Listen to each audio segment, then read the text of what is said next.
Russia has widened the scope of its war on Ukraine. A suspected cruise missile hit the local administration building in Freedom Square, no less, in the centre of the eastern city of Kharkiv.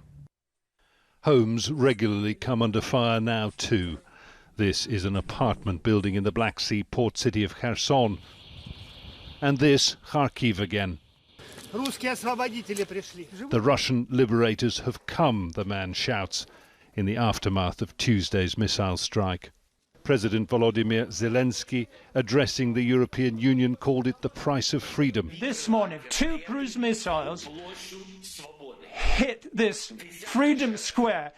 Dozens of killed ones. This is the price of freedom. The translator struggles to contain his emotion. We are fighting just for our land and for our freedom. 70 Ukrainian soldiers died when a military base was targeted by heavy artillery in Akhtirka.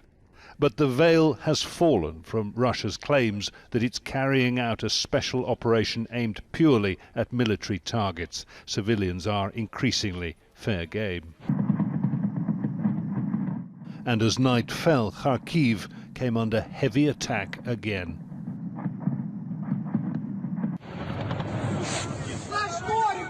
The change of tactics, a possible consequence of Russia's slow-moving advance on the ground.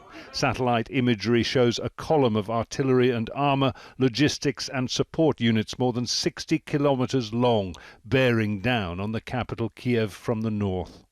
Another is advancing from the south, the aim to encircle the capital, intimidate the civilian population and force the surrender of Ukraine's government. Western intelligence points to poor communications and frequent mechanical breakdowns. There's a dogged Ukrainian resistance as well. Captured Russian soldiers are said to have been told that they'd be welcomed here as liberators. This is how people actually feel. At the heart of it all, in the capital, Kiev, attacks have resumed, including on the main television transmitter, cutting public broadcasts. People already eking out an existence in conditions of unimaginable stress know that worse is to come. And the scramble to leave the city, on the few exit routes still available, is growing more desperate by the hour. Fighting has not yet come to the western city of Lviv, but they'll be ready for it if it does. Civil defence units have formed all over the country, and basic training in weapons handling is available for anyone that wants it. They know the time may come when they'll have to fight the Russians themselves for control of their streets. The government says it believes Russia is deliberately shelling cities, including residential areas and civilian infrastructure. The goal, it says, to create mass panic and civilian casualties. But one thing you don't sense here is panic.